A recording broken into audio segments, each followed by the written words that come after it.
For our next chapter, we move on to kinematics.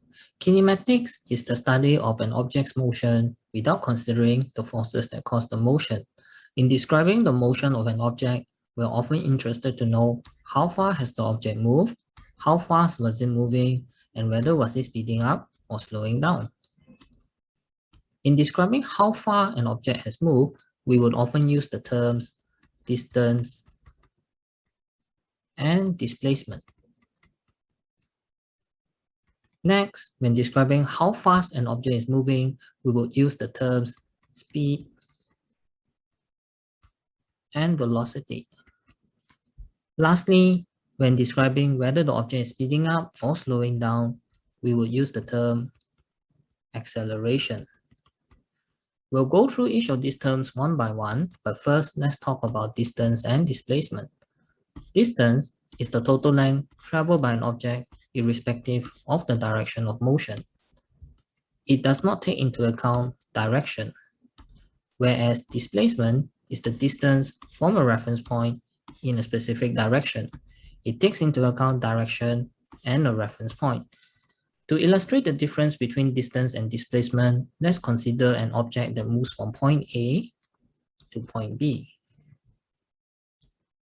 Distance would be represented by this blue line here. It is the total length traveled by the object regardless of its direction, whereas displacement would be represented by this red line here. It is the distance from a reference point in a specific direction. The reference point is the starting point, and the direction is shown here. Displacement can also be thought of as the shortest distance between 2 points.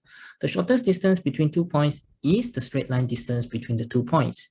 If we were to look at the displacement between points A and B here, you can see that it is the shortest distance between the 2 points. It is also the straight line distance between the 2 points.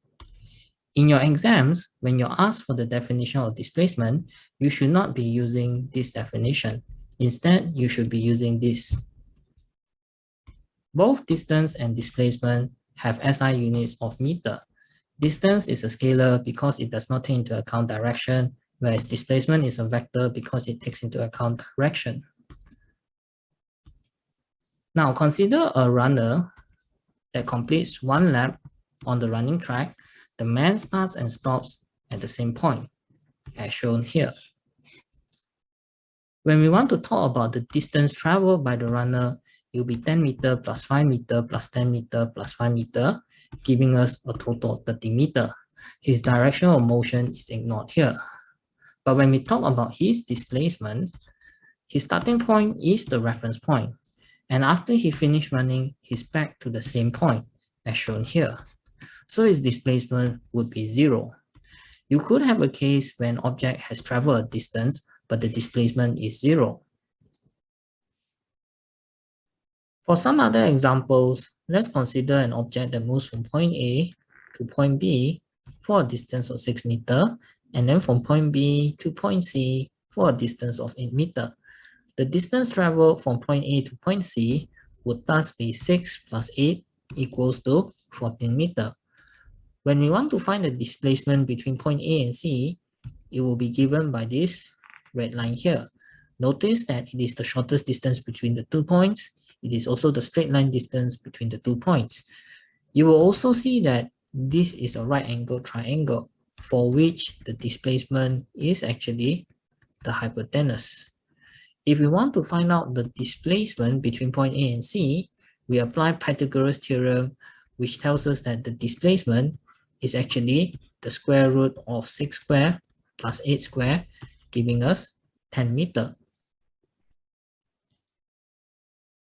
And in the next example, if we have an object that moves from point A to point B upwards by 4 meters, and then from point B to point C downwards by 12 meters, the distance traveled is equals to 4 plus 12 equals to 16 meters. The displacement between point A and C, or the displacement between the initial point and final point, is given by this red line here. We can see that this length here would be equals to 12 minus 4, giving us 8 meters. But why is there a negative sign here? It's because displacement is a vector. There is a direction to consider. There will be a positive and negative to them. Right now, our reference point is the starting position. If the final position of the object is above the reference point, then we can consider it as positive displacement.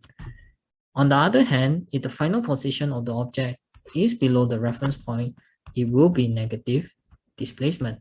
That's the reason why now we have a negative sign here. It's because the final position of the object at point C is below the reference point. When given a velocity time graph, the area under the velocity time graph is equal to the displacement of the object. Similarly, distance moved is also equal to the area under the velocity time graph.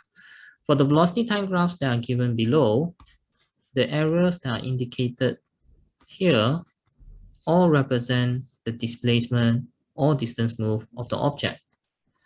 There are some cases where you get velocity time graphs with areas above and below the x-axis. Bear in mind that the area above the x-axis represents distance moved in one direction, whereas the area below the x-axis represents distance moved in the opposite direction. In other words, this area here is equal to distance moved in one direction, whereas this area here below the x-axis represents distance moved in opposite direction. Another thing to note is that this point here represents the point where the object changes direction.